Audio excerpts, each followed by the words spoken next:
Assalamualaikum dan selamat sejahtera. Untuk hari ini, cikgu tak dapat hadir, tidak dapat jalankan kelas secara Meet sebab cikgu ada urusan di sekolah.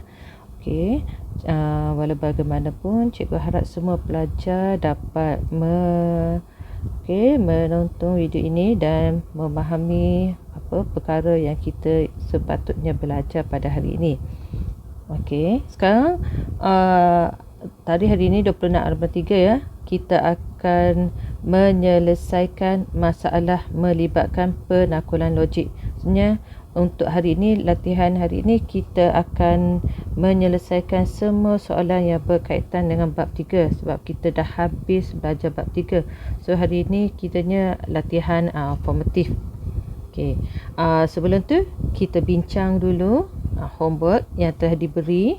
Okey, homework yang telah diberi cikgu ambil daripada buku teks. Yang ni ya, praktis Kendiri 3.2F. Okey, ini adalah soalannya, soalan nombor 1, soalan nombor 2, soalan nombor 3 ya. Cikgu rasa semua pelajar mungkin tak ada masalah untuk menjawabnya ya kan. Okey, kalau ada pun kita boleh bincangkan. Cikgu akan go through dululah satu persatu ya. Cikgu go through satu persatu dulu soalan ni. Okey, untuk kita bincangkan jawapan ya. Kita tengok sini. Okey, kita tengok jawapan buku teks kita. Okey, jawapan buku teks ya.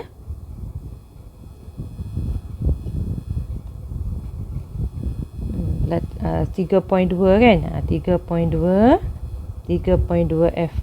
3.2F. Okey, ni kita dah bincang. Okey, 3.2F. Okey, yang ini. Okey, 3.2F ya. Okey, sekarang kita lihat pada soalan ni. Yang pertama, mencari kadar bayaran kereta ya. Okey, dalam tempoh jangka masa yang tertentu lah. So diberi kat sini 1 jam pertama. Okey, setiap jam berikutnya. Sekarang kita tengok Zainuddin meletakkan kenderaan dari jam 7.50 untuk menghadiri kursus di Hotel Cahaya. Okey, sekarang kita tengok ya. Dia bermula daripada pukul 7.30. Okey, 7.30.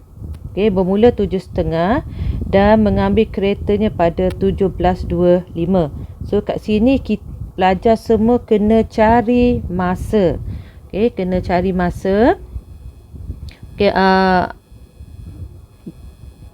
berapa masa yang dikenakan untuk kita tengok jam ni. Okey, sekarang kita kena tolak lah. Okey, kita kena tolak. Okey, tolak sekarang macam contoh yang diberi ni 17.25. Tolak ya. 17. Okey, 17.25. Ini masa ni adalah sistem 24 jam lah ya. Okey, 1725 tolak dengan 0750. Okey, seperti dalam contoh ni lah. Okey, jadi kita tolak 5 tolak 05. Okey, 2 tak boleh kan? 2 tak boleh. 2 akan pinjamkan ke sebelah lah. Okey, 2 pinjam sebelah kat sini. So ini tinggal 6. Okey, bila datang kat sini, okey, datang kat sini bukannya 10 ya, tapi datangnya adalah 6 sebab 1 jam 60 minit kan. Okey, jadi datangnya 6 kat sini. Jadi 6 tambah 2 sama dengan 8. Itu pasal kalau kita tengok pada jawapan kat sini, okey, pada jawapan sini adalah 8 ya. Okey, sebenarnya 8 tu 8 tu sebenarnya adalah 6 tambah 2. Jadi kita pun tolak lah 6 tolak 5. Jadi kita tolak 6 tolak 5 berapa? 3 kan? So 3.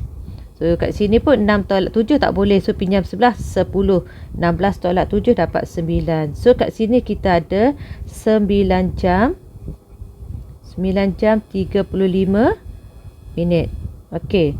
Jadi kita pun buatlah pengiraan. Kita buat pengiraan. Jam pertamanya adalah RM6. Tengok jalan kerja kat sini ya. Jam yang pertama adalah RM6. Okey. Ini adalah jam yang pertama. Jam yang pertama adalah RM6. Okey, lepas tu jam yang kedua adalah RM5. RM5 bagi setengah jam sahaja. Okey, setengah jam hingga jam ke-6. Maksudnya kita ada jam yang ke-6 kan. Maksudnya kita ada RM5 tu berapa kali? 5 kali lah kan. Maksudnya kita masuk jam yang pertama. Contohnya sekarang kita masuk dalam 7.50 tau. 7.50 hingga 8.50 itu jam pertama. 8.50 hingga 9.50 jam yang kedua. Lepas tu hingga 10.50. Lepas tu hingga 11.50 macam tu. Ini 1 jam. Ini 2 jam. Ini 3 jam. Ini 4 jam. Okey. Lepas tu pergi lagi 12.50. Tu 5 jam yang, dan seterusnya. Kan? Lepas tu kita perkira. Jadi 6 untuk sehingga jam yang ke-6 maksudnya sampailah jam yang ke-6 daripada 12.50 dah lepas 12.50 adalah pukul 1.50 PM. Okey, 1.50 PM lah. Okey, ini dah jam 6, jam yang ke-6. Okey. So kita ada berapa kadarnya ni? 5 lah. Ya, sebab kita kena tolak 1. So 5 darab dengan RM5 dan bakinya lagi adalah RM3 darab dengan 4. So jawapannya adalah 43. So cikgu harap jangan keliru lah ya. Semua pelajar mungkin akan keliru yang inilah ya. Yang ini. Okey, yang ini. Okey. Kemudian kita pergi yang seterusnya, soalan nombor 2. Okey, yang kat sini pun sama ya, kita kena buat bentuk ni. Kita kena selesaikan. Okey, jumlah penduduk di Taman Gembira mengikut formula GT. Okey, dengan keadaan T ialah bilangan tahun. Diberi jumlah penduduk di Taman Gembira. Okey, penduduk Gembira pada 1 Januari 2012 ialah 25 orang. Okey. Buat kesimpulan secara didaktif. Okey, kesimpulan secara didaktif mengenai penduduk Taman Gembira kan. Okey, jadi kita kena selesaikanlah macam cikgu bagi tahu sebelum ni kan. Cikgu dah bagi tahu dah. Kalau didaktif tu daripada umum kan. Daripada umum pergi ke khusus. Okey, cikgu tukar mata dia terlalu tinggi sangat. Okey, daripada umum kepada khusus. Okey, jadi maksud kita selesaikanlah ya. Kita selesaikan umum soalan dan kemudian kita jawab dapat jawapan. So secara khusus. Okay, now kita pun selesaikan. Kita selesaikan dapatlah jawapan dia kan. Okey. So formulanya 250 T kuasa 2 tambah T tambah 100 kan. So buat inilah. Okey, kenapa kita gantikan 5 kat sini? Sebab T di sini merujuk kepada bilangan tahun. Okey, T adalah bilangan tahun. Okay, kita tengok ya. Kat sini. T ni adalah bilangan tahun. T bilangan tahun. Okey, jadi kita pun masuk nilai. Kita dah kira dah. Daripada 1 Januari hingga 25, 5 tahun. Okey, 5 tahun kat sini. Jadi kita pun masukkan nilai. So masukkan dapatlah nilai ni. Okey. So dapat nilai ni. Okey, tak ada masalah ya untuk ni. Okay, untuk soalan seterusnya, pada tahun ke berapakah? Okey, soalan tanya kat sini pada tahun ke berapakah? Okey, maksudnya soalan tanya T lah kan.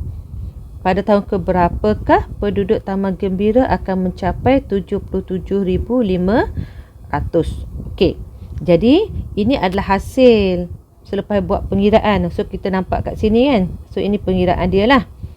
Okey, kita masukkan nilai. Kita pun selesaikan. So, di sini akan ada bentuk persamaan linear serentak. So, kita selesaikan. Kita akan dapat dua nilai kat sini. 1 -15. 1 adalah 14. Okey, kenapa yang ni kita reject? Okey, sebab apa? Sebab nilainya adalah negatif kan. Masa ni tahun. T ni adalah T adalah tahun kan. Tahun ni sentiasa positif. Jadi tak adalah nilai negatif. So T adalah 14. Okey, dapat. Itu soalan nombor 2. Jadi kita tengok soalan nombor 3 pula lah. Okey, nombor 3 ni ini adalah secara induktif kan. Okey, sebab apa? Secara induktif kita bagi yang ini. Ini semua ni adalah khusus. Dan akhir sekali kita nak bentukkan satu pola. Pola tu dah jadi umum. Okey. Jadi kita kena kiralah buat pengiraan. Ini kita kena mengira. Yang ini semua ni kita kena cuba jaya mengira lah. Okey. Jadi kita banyak cara kita kira kan. Pertama mungkin kita tolak. Kita tolak 536, 110 tolak 521, 100, kita nampak bezanya berapa kan. Beza tu kita nampak perbezaannya, dan akhir sekali kita nampaklah polanya macam ni. Jadi kita buat pengiraan. So kita akan dapat inilah jawapan dia kan. Okay, bila kita dah dapat pola untuk soalan A, kita pun bina rumus. Yang seterusnya untuk B, selesaikan. Anggarkan nilai bayi yang akan dilahirkan pada tahun 2021. So kita anggarkan. Sekejap ya.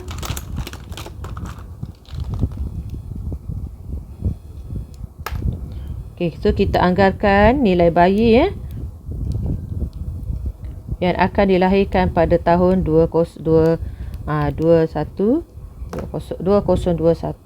So okey, masukkan penilaian teruslah kat sini. Okey. Kenapa data 8 kat sini? Okey. Hitungkan bilangan kelahiran bayi dalam negara tersebut mengikut pola seperti di atas bagi 5 tahun yang seterusnya. Okey, 5 tahun yang seterusnya. So kat sini dah berapa tahun ni? Ini 4 tahun kan? Tapi sebenarnya ini adalah tahun yang pertama, kedua, ketiga, keempat. Ini 3 tahun lagi 5 tambah jadi 8. Okey, itu saja kerja rumah. Cikgu harap tak ada masalah untuk semua. Hari ini kita akan cuba jawab beberapa soalan. Okey, kita jawab beberapa soalan yang berkaitan dengan kita punya penilaian subjektif ni. Penakulan logik.